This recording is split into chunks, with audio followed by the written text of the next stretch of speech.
welcome back to my channel. You're gonna have to excuse me if I stop suddenly, or if you see me shaking my hands a lot, or if my voice sounds shaky. Oh, that's great. Our apartment complex is sealing the parking lots today, and unfortunately I had to take the laundry up to the laundry room, so I inhaled the fumes, and as an asthmatic, that's a bad thing, so I had to take my inhaler, so, you know, steroids. This is why I could never become a steroid user, or a regular steroid user. I mean, look at that. That's from one puff of my inhaler. So now that I've explained that and why things are going to be a little, I mean, even my vision is a little bit shaky. I hate taking my inhaler. So I'm going to be a little grouchy during this video, and I apologize now. But let's get on to our character breakdown, the last one for the month of June. And this breakdown is once more into the world of Marvel, but instead of going with the Marvel Cinematic Universe, you know, the Avengers and all that, we are diving into X-Men. And our character for this video is Willow, Charlie, Xavier. Now, as everyone knows, the X-Men universe, X-Men and Deadpool universe, and the Marvel Cinematic Universe are different because they are owned by different companies, so they don't really cross into each other. Willow's world revolves around the X-Men comics, and it follows the movies that they have put out. As everyone knows, the X-Men are mutants that are trying to live in a world that is both terrified and hateful of them. Willow is the granddaughter of the X-Men leader, Charles Xavier, otherwise known as Professor X.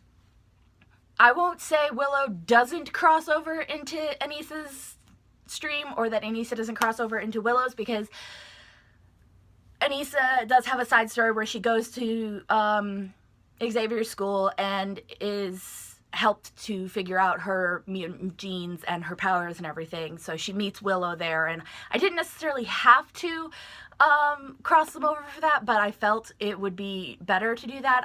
I like crossing over my characters when they're in relatively the same universe and they're both in the Marvel Comics universe. So Willow was created when I decided I wanted to jump into the X-Men universe without taking Anissa out of her own world. Like I said, she does cross over from time to time, as does Willow, but they are separate worlds.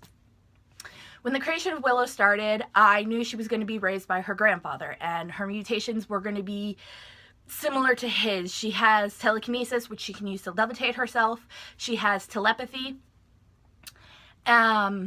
and the ability to summon crimson-colored energy, kind of like, almost like a cross between Jubilee and Gambit with their powers. You know, it's kind of like the kinetic energy type thing, where she is able to use it for that energy for protection and offense.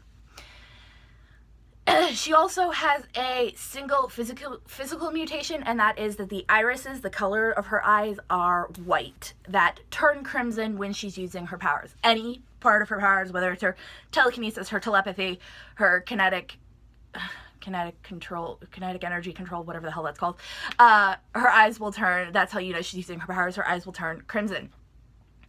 I also decided she was going to be a member of the X-Men team, even though she is still in school. She has been with Xavier since she was 3, and therefore she's been training her powers since then, meaning she is much further along than most of her fellow students. This earns her a place on the team and the respect of the older, more mature team members.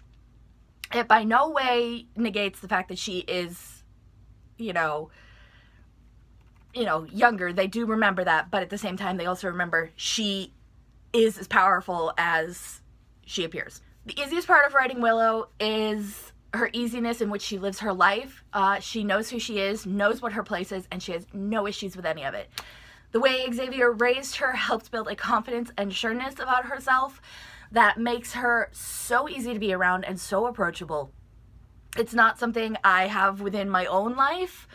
I tend to be a little closed off, but the way I wrote it for Willow is just so completely effortless. The hardest part of writing Willow is knowing when she should be involved and when she shouldn't. Because she's more advanced than those her age, it's hard to allow her the freedom they feel, because she knows the seriousness of the world, she knows the dangers, but at the same time, she is their age. In the first X-Men movie, she's only 16, 17? I believe she's 16 in the first X-Men movie. So there are some cases where she should not be involved with what's going on.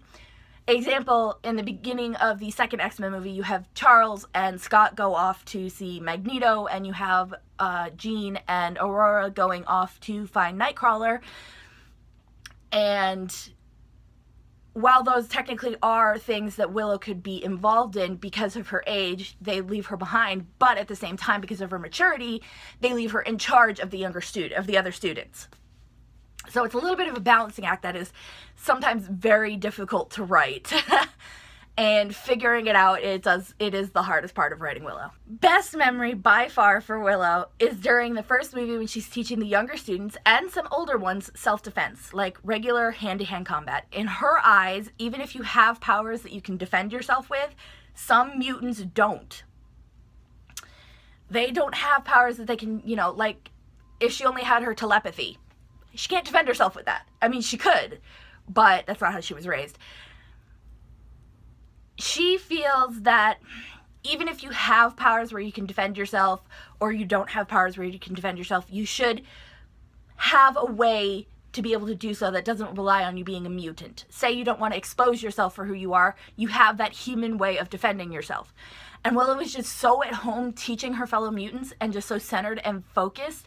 It is one of the things she absolutely loves doing. You know that she's going to go on to become a teacher at the school once she graduates. Worst memory for Willow, I haven't written it yet, but I can tell you what it is. I'm avoiding writing it, to be completely honest with you, but it is when Xavier dies. Willow is not just there, but she witnesses it. And as she has a telepathic connection with her grandfather that keeps them linked to each other at all times, she not only sees him die, she feels it happen. And the pain she feels is unbearable, and it takes a long time for her to even come back to the world around her. The gap between Xavier dying and when they go to lab where they're developing the cure, between those periods of time, she's basically locked in her head. She cannot come out. I created Willow to explore the X-Men universe. I had already pretty much thoroughly explored the Avengers universe with Anissa. I've got her all off on her tangents and everything. I wanted an excuse to dive into this other part of the Marvel Comics world and see what fun I could have. And I am having a lot of fun with Willow. She's not done yet. And I look forward to finishing her main storyline and seeing what else I can do with her afterwards. I'm not sure what movies I'm going to do for her after the first three, X-Men, X2, and Last Stand. I'm not sure what ones I'm going to do for after that. But it's going to be fun to figure it out, and I honestly can't wait because Willow is so much fun to write. And that is our character breakdown for Willow, Charlie, Xavier. Let me know down in the comments below if you liked it. Also, let me know down there who your favorite X-Men is. Good guy, bad guy, doesn't matter as long as it's within the X-Men universe. Let me know. Let me know what you liked about Willow, what you didn't like about Willow, keeping in mind that I will hear you, I will understand you. I'm not changing Willow though. I will put Anissa's video down in the description below as well, so you can go rewatch that one if you want. As always, all of my social media handles and my blog will be down in the comments below if you want to read the blog that goes along with this video. Don't forget to hit the subscribe button and the little notification bell so you get notified every time I upload. Also, don't forget to hit the thumbs up button, and I will see you guys in next week's video with one hell of a video. Bye. Aw, you fell on my teddygrams. Don't fall on my teddygrams. It fell on my teddygrams.